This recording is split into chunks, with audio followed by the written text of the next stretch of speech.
saya Shilawani. Saya dari Kejuruteraan Teknologi Kimia dari UMP. Nombor pelajar saya adalah KH19064. Hari ini saya akan memuramah Encik Pavitran tentang etika dan peradaban. Apa khabar Encik Pavitran? Nama baik. Sekarang bolehkah Encik Pavitran memperkenalkan diri Encik? Nama saya Pavitran. Saya berumur 20 tahun dan saya masih bujang. Di manakah Encik Pavitran dilahirkan? Saya dilahir di Hospital Kuala Pilat. Berapakah adik-beradik Encik Pavitran? Saya mempunyai 3 orang adik-beradik. Encik Pavitran, Cita-cita saya adalah menjadi seorang usahawan. apakah hobi Encik Pavitran? Hobi saya adalah saya suka memancing pada masa lapang. Oh, sekarang Encik Pavitran sedang belajar atau masih bekerja? Saya masih belajar di Politeknik. Di manakah Politeknik ini terletak? Politeknik yang saya belajar terletak di Nizam Shah Pahang. Oh, apakah khusus Encik Pavitran ambil sekarang? Saya mengambil kursus Diploma Teknologi Maklumat. Oh, berapa lamakah khusus ini mengambil masa? 3 tahun dan merupakan tahun terakhir pada tahun ini. Apakah warna kegemaran Encik Pavitran? Warna kegemaran saya ialah hitam dan warna merah. Pada pendapat Encik, apakah sikap etika yang perlu diamalkan dalam sebuah keluarga bahagia? Sikap etika yang perlu diamalkan dalam sebuah keluarga yang bahagia ialah jujur dan bertanggungjawab. Apakah Encik menerangkan satu etika pemakaian yang diamalkan di tempat belajar Encik? Di tempat belajar saya, haruslah pakai pakaian yang formal, dan bagi pelajar perempuan pula mestilah pakai pakaian yang menutup aurat.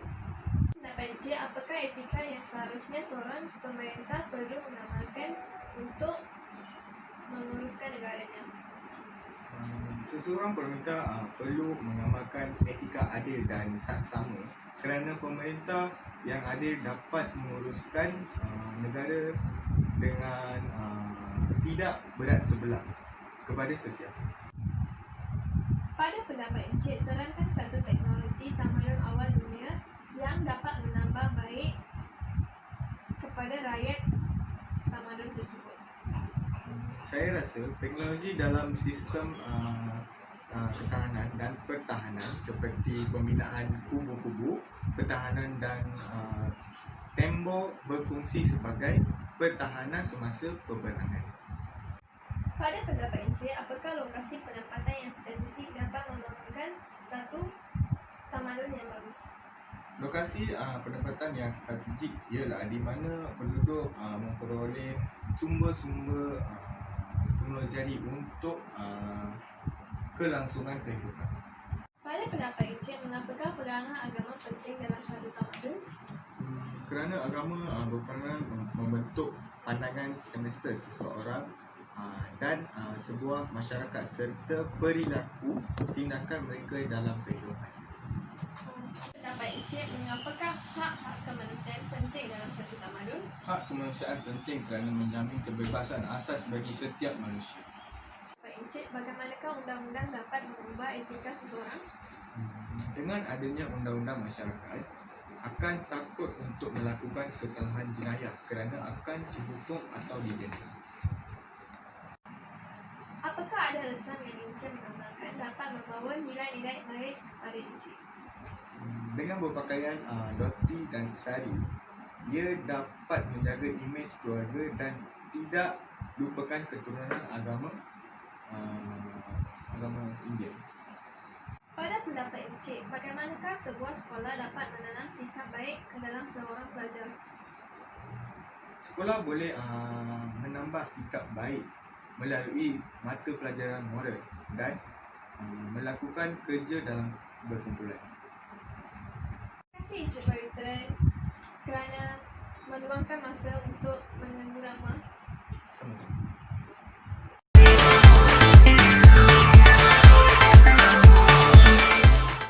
Selamat siang, Cik.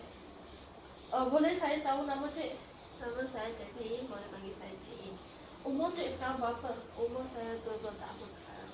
Boleh Cik memberitahu tempat lahir Cik? Saya lahir di negeri Sembilan. Boleh saya tahu cik ada berapa adik-beradik? Saya ada 3 adik-beradik. Cik keberapa? Saya nombor kedua dan saya ada 1 kakak dan 2 adik lelaki. Cik suka buat apa semasa waktu lapang? Masa lapang saya suka menonton filem dengan mendengar radio. Apa pekerjaan cik sekarang? Saya bekerja sebagai seorang pengawal perkhidmatan belakang. Boleh saya tahu tempat bekerja cik sekarang? Saya bekerja di Mandiri 7 dekat dengan Legoland. Berapa lama cik sudah bekerja sebagai pengawal perkhidmatan pelanggan? Sebenarnya saya baru bekerja dalam 7 bulan selepas saya menamatkan pelajaran STM saya. Boleh cik cerita sedikit tentang pengalaman cik bekerja sebagai pengawal perkhidmatan pelanggan? Kerja saya ialah selesaikan masalah pelanggan dan agar pelanggan mengikut SOP syarikat saya. Pada pendapat cik, apakah sikap etika yang perlu amalkan dalam sebuah keluarga yang bahagia? Bagi saya, setiap ahli keluarga haruslah mempunyai sikap toleransi supaya keluarga dapat lebih aman dan damai. Bolehkah cik menerangkan satu etika pemakaian yang cik amalkan dalam tempat bekerja cik? Bagi saya, bersopan santun paling penting. Pada pendapat cik, apakah etika seharusnya seseorang pemerintah mengamalkan dalam memerintah negaranya? Bagi saya, keprihatinan dan menepati janji paling penting untuk menjadi seorang wakil negara. Cik, boleh bagikan saya satu contoh teknologi tamadun yang menambahbaikkan kehidupan rakyat pada tamadun tersebut? Bagi saya rasa ialah kertas, sebab kertas dapat mencatat sejarah dan ilmu dan kertas boleh membantu dalam pelajaran. Pada pendapat cik, apakah lokasi penempatan yang strategik dapat membangunkan satu tamadun yang bagus? Bagi saya lah berdekatan dengan sungai sebab apabila dekat dengan sungai, manusia dapat menjamin sumber makanan dan sumber air. Bagi cik, mengapakah pegangan agama penting dalam satu tamadun? Bagi saya sebab agama menjadikan manusia bertindak baik dan menjamin keamanan dunia. Pada pendapat cik, mengapakah hak-hak manusia penting dalam sebuah tamadun? Hal-hal ini dapat menjamin hak asasi manusia supaya mereka dapat hidup dengan selamat dan damai. Pada pendapat cik, bagaimana undang-undang akan mengubah etika seseorang? Undang-undang dapat mengurangkan tindakan jahat seseorang sebab mereka akan menangguhkan akibat yang akan ditentukan seperti dihukum atau dipenjarakan. Apa antara rasa yang cik mengamalkan yang membawa nilai-nilai baik kepada cik? Kebiasaannya saya akan menjarahi saudara mara saya pada tahun baru Cina dan ini dapat menjalinkan hubungan silaturahim saya dengan saudara saya. Pada pendapat cik, bagaimana sesebuah sekolah dapat menanamkan sikap baik kepada pelajar? Sekolah boleh mengajar sikap baik dalam kelas dan menerapkan sikap nilai murni dalam silibus dan mengajar semua murid sejak kecil lagi. Oh, terima kasih cik.